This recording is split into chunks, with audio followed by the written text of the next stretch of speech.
So what the heck is ISO, sometimes also called ASA, f-stop, and shutter speed? In this tutorial, I'm going to go really in depth into these three and talk about the relationship between them.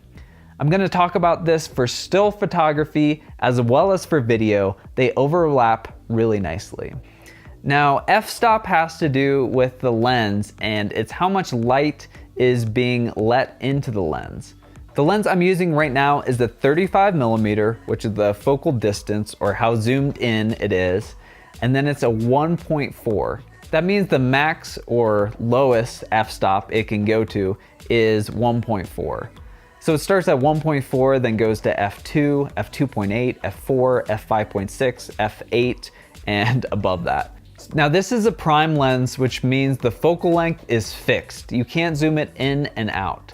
And those are usually a little higher quality image, and it means you can have a lower f-stop, which is great in low light. Now some zoom lenses will have a name like 18 to 55, f4 to f5.6. So that means that you can zoom in and out, but that also means as you zoom, the max f-stop changes. So zoomed out all the way, the max f-stop would be f4, but zoomed in, the max f-stop is f5.6. For my lenses, I really like having an f-stop of 1.4, and for zoom lenses, the fastest you can get is generally 2.8. So it lets in all the light and looks brighter and impacts the way the image looks in that way. But if you have the lens wide open, that means you'll have a much shallower depth of field. If your lens is closed down and at something like an f22, that means that you'll have a ton in focus, whereas right now I'm shooting at f2, which means that about 8 inches are actually in focus. And often when it's really dark out, you don't have any choice but to shoot with a shallow depth of field and your lens open. So I'll generally try to decide if I want a shallow or wide depth of field, and then I'll set the f-stop to that number and then tweak other settings to get the image looking just right. So what is the shutter speed and how does that impact your video?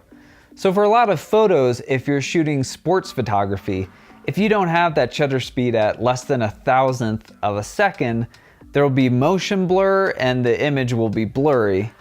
And if you're shooting handheld, sometimes the image will be blurry just from your hands moving slightly.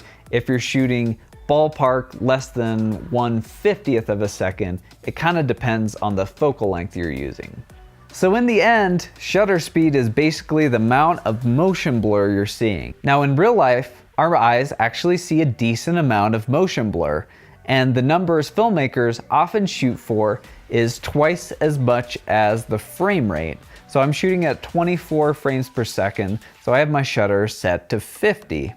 Now, if it's really bright outside and you want a somewhat shallow depth of field, some people will adjust the shutter speed to be something like 1/3000th, which shows up as a 3000 on your camera, but the movement will feel very strange because there's no motion blur, which we're used to seeing. You can use an ND filter, which darkens the image by a set number of stops.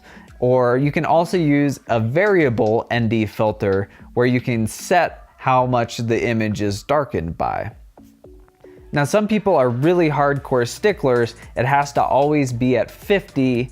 I think when you're doing run and gun, you don't always have that option, but if you're within the ballpark, the image won't look strange. Sometimes you're shooting where it's dark and it doesn't make sense to have an ND filter on there, but you pan over to something brighter and have to adjust it a little bit. It's really hard to visually distinguish those two. The last thing I wanted to tell you about is ISO, sometimes ASA.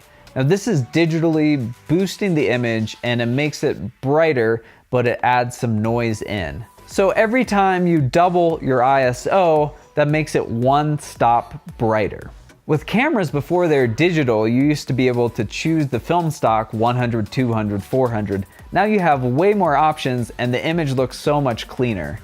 This has opened up a whole bunch of amazing possibilities for filmmakers, where you can shoot in the dark and have the image look good, or even sometimes have a little bit more in focus because you're able to boost the ISO quite a bit. If you boost it too high, the image will get a lot softer, it won't look as good, and it will have a lot of noise and grain. You'll want to know the breaking point for your camera. On this camera, it's around 4,000, but on my older camera, I don't want to push it anything past 800. And there are cameras that can do crazy boosting, like the A7S.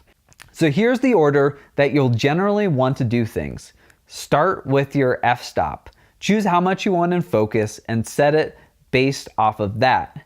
And if you're outside, you'll want to grab an ND filter so you don't have to choose a crazy shutter speed. Then you'll set your shutter, trying to do it at double your frame rate.